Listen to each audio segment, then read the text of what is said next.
స్వాగతం। ఈ నెల 7 నుంచి జరిగే ఆర్టీసీ సమ్మెను జయప్రదం చేయండి। ఏఐటీయూసీ జిల్లా ప్రధాన కార్యదర్శి భోగి ఉపేందర్ ఈ నెల 7వ తేదీ నుంచి జరిగే ఆర్టీసీ సమ్మెను జయప్రదం చేయాలని కోరుతూ ఆసిఫాబాద్ డిపోలో ఆర్టీసీ కార్మికులతో రౌండ్ టేబుల్ సమావేశం జేఏసీ కన్వీనర్ టి దివాకర్ అధ్యక్షతన నిర్వహించడం జరిగింది।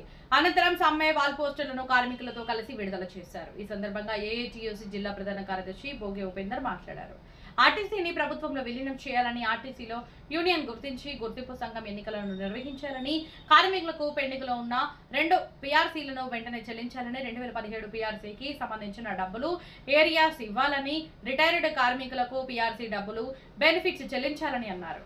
పెండింగ్ లో ఉన్న 2 పీఆర్సీలను అమలు చేయాలని, ఎలక్ట్రిక్ బస్సులను ప్రభుత్వమే కొనుగోలు చేయాలని, అవుట్సోర్సింగ్ కాంట్రాక్టు కార్మికులను ఆర్టీసీలో విలీనం చేయాలని, హైర్ బస్ డ్రైవర్లకు సమాన పనికి సమాన వేతనం చెల్లించాలని, ఈఎస్ఐ పీఎఫ్ సౌకర్యం కల్పించాలని, ఉద్యోగ భద్రత కల్పించాలని। తెలంగాణ రాష్ట్రంలో అత్యంత కీలక పాత్ర పోషించే ఆర్టీసీ కార్మికులు తమ హక్కుల సాధన కోసమై ఏదైతే ప్రభుత్వం ఇచ్చిన హామీ ఏదైతే ఉందో ఆర్టీసీని ప్రభుత్వంలో విలీనం చేస్తాం, పీఆర్సీ అలాగే ఇతర సమస్యలన్నీ పరిష్కారం చేస్తామని చెప్పి గద్దెనెక్కినటువంటి కాంగ్రెస్ ప్రభుత్వం మరి నేటికి సంవత్సరాల కాలమైనా కూడా ఏ ఒక్క సమస్యను పరిష్కరించకపోవడం వల్ల ఆర్టీసీ కార్మికులంతా కూడా అత్యంత చాలా బాధలో ఉన్నారు।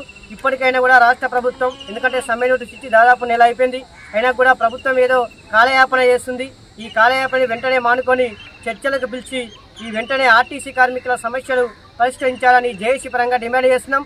లేని పక్షంలో ఈ నెల 7వ తేదీ నుంచి ఆర్టీసీ కార్మికులందరూ కూడా ఈ రాష్ట్ర వ్యాప్తంగా సుమారు 50,000 మంది కార్మికులు పనిచేస్తున్నారు, వీరంతా కూడా నిరవధిక సమ్మెలోకి వెళ్తామని ఈ సందర్భంగా రాష్ట్ర ప్రభుత్వాన్ని చేస్తున్నాం। ఎందుకంటే ఆర్టీసీ కార్మికులు చాలని వేతనాలు తీసుకుంటూ వీళ్ళ కుటుంబ పోషణ కష్టమైనప్పటికీ కూడా ఈ ఆర్టీసీకి సుమారుకు ప్రతిరోజు 1 కోటి మంది ప్రయాణికులను తమ గమ్యస్థానాలకు చేరడంలో అత్యంత కీలక పాత్ర పోషిస్తున్నారు। మరి ఎన్నికల సమయంలో ఇదే రేవంత్ రెడ్డి గారు గత బీఆర్ఎస్ ప్రభుత్వం ఆర్టీసీని ప్రభుత్వంలో విలీనం చేయకుండా కాలయాపన చేసింది। మేము గిట్ట అధికారంలోకి వస్తే తెల్లారే మేము ఆర్టీసీని ప్రభుత్వంలో విలీనం చేస్తాం, వీళ్ళందరినీ కూడా ప్రభుత్వ ఉద్యోగులుగా గుర్తిస్తామని చెప్పినటువంటి మరి ప్రభుత్వం నేటికి సంవత్సర కాలమైనా కూడా ఏ ఒక్క సమస్య కూడా పరిష్కరించలేదు। అలాగే మరి వీళ్ళకు రావాల్సిన పీఆర్సీ 2017కు సంబంధించిన పీఆర్సీ డబ్బులు, అలాగే 2021, 25 2 పీఆర్సీలు రావాలి, పెండింగ్లో ఉన్న డిఏలు, అలాగే ఈ యొక్క ఆర్టీసీలో యూనియన్లు రికగ్నైజ్ చేయకపోవడం వల్ల కార్మికులపై విపరీతమైన మేనేజ్మెంట్ ఒత్తిడి తీసుకొచ్చి వాళ్ళందరూ కూడా వేధింపులకు గురి చేస్తుంది। ప్రతిరోజు ఎక్కడో ఒక్కడ ఆర్టీసీ కార్మికులు వేధింపులకు గురవుతున్నారు। వెంటనే వీళ్ళందరికీ కూడా యూనియన్లను ఆహ్వానించాలని కోరుతున్నాం। అలాగే ఈ ఆర్టీసీని విలీనం చేయాలి। అలాగే ఇతర ఏవైతే ఉన్నాయో హైకోర్టు ఈ యొక్క రాష్ట్రంలో ఉన్నటువంటి హైకోర్టు కూడా చెప్పింది ఆర్టీసీలో ఎన్నికలు నిర్వహించండి। ఆర్టీసీ కార్మికుల పరిస్థితి ఈ యొక్క తెలంగాణ రాష్ట్రం వచ్చిన తర్వాత పెనం మీదకి వెళ్ళి డైరెక్ట్ పొయ్యిలో పడ్డ చందంగా ఉంది।